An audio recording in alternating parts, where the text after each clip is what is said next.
Bullet train और सामान्य train में अंतर। नमस्कार, आप सभी के हिंदी कहानी में स्वागत है। 9वीं सदी से ही रेलगाड़ी परिवहन का एक लोकप्रिय साधन रही है। पहली भाप से चलने वाली रेलगाड़ी वर्ष 1804 में बनाई गई थी। शुरू में लोगों को पता था कि रेलगाड़ियों की गति लोगों के बेहोश कर देगी। हालांकि समय के साथ साथ रेलगाड़ी और उन्नत होती गई और आज यह लंबी दूरी के लिए परिवहन का सबसे अच्छा और सबसे किफायती सेफ साधन बन गया है। हाई स्पीड बुलेट ट्रेन और सामान्य ट्रेन क्या है?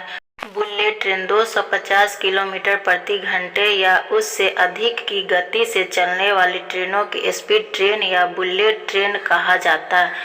सुरक्षा कारणों से गति सीमित कम भी किया जा सकता है। कुल 16 देश है जिनके पास ये ट्रेन है। चीन में हाई स्पीड ट्रेनों के लिए 27,000 किलोमीटर ट्रैक है और यह दुनिया का सबसे बड़ा ट्रैक है। जर्मनी, फ्रांस आदि जैसे अन्य देशों में हाई स्पीड ट्रेनों के लिए 1000 किलोमीटर लंबे ट्रैक है।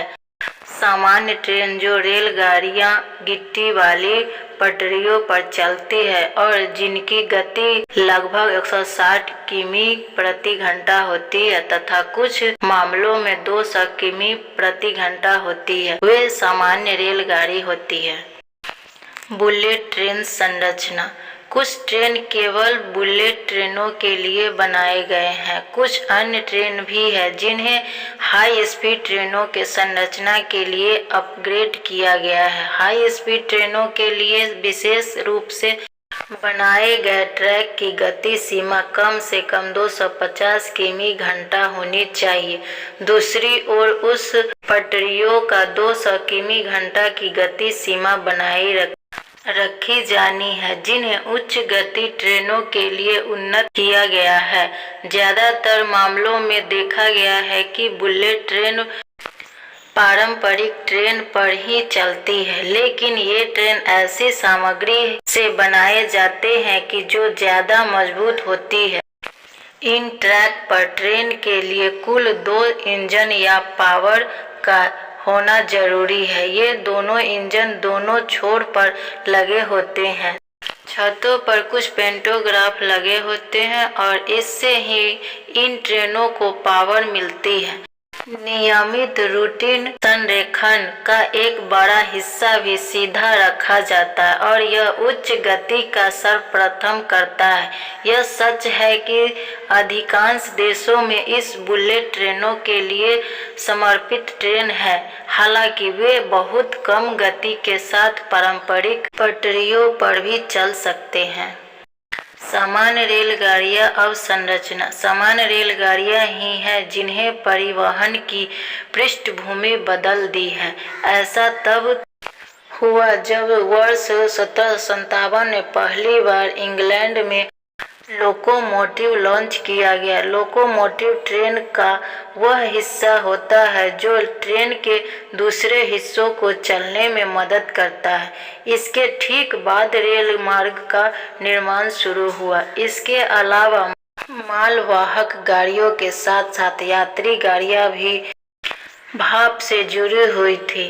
भाप इंजन का संचालन पूरी तरह से जलते हुए कोयले पर निर्भर था।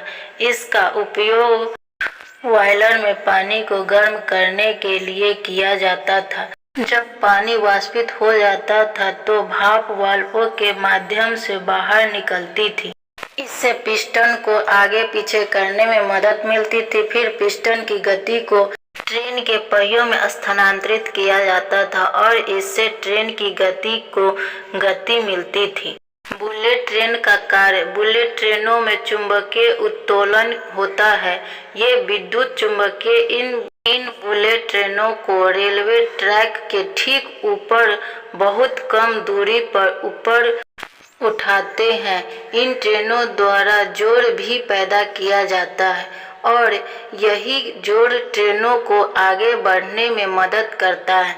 इन ट्रेनों में बेहतर नियंत्रण भी होता है, क्योंकि न तो ब्रेक और न ही त्वरण विभिन्न पटरियों के बीच संघर्ष पर निर्भर करता है।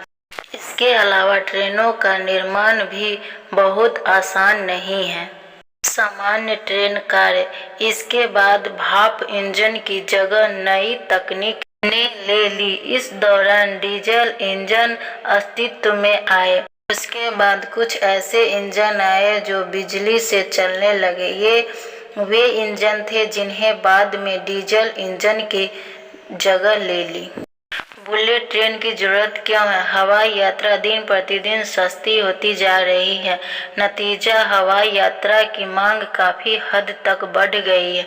दूसरी ओर कुछ यात्री ट्रेन ऐसे है जो ज्यादातर भीड़ भाड़ वाली होती है। यह कुछ मांगों के लिए सही है, सभी के लिए नहीं। इसलिए पर्यावरण के अनुकूल तरीके से बड़ी संख्या में लोगों को एक स्थान से दूसरे स्थान तक पहुंचाना जरूरी है। रेलगाड़ियां अभी भी लोकप्रिय क्यों हैं? भारी माल को एक जगह से दूसरे जगह ले जाने के लिए ट्रेनों का सही तरीके से चलना बहुत जरूरी है।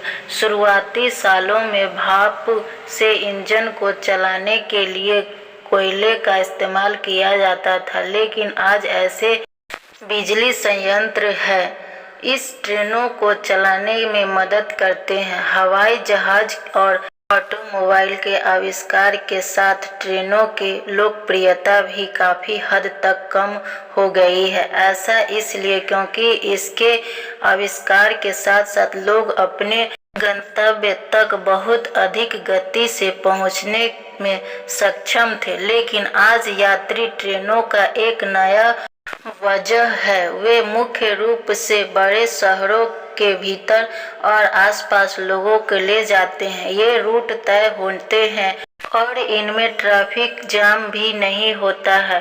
परिणाम स्वरूप भूमिगत मेट्रो ट्रेन और ऊपर की ओर चलने वाली कम्यूटर ट्रेन विशेष रूप से महान गाड़ी क्षेत्रों में अत्यधिक लोकप्रिय हो गए हैं। ये ट्रेन न्यूयॉर्क शहर में अत्यधिक लोकप्रिय है।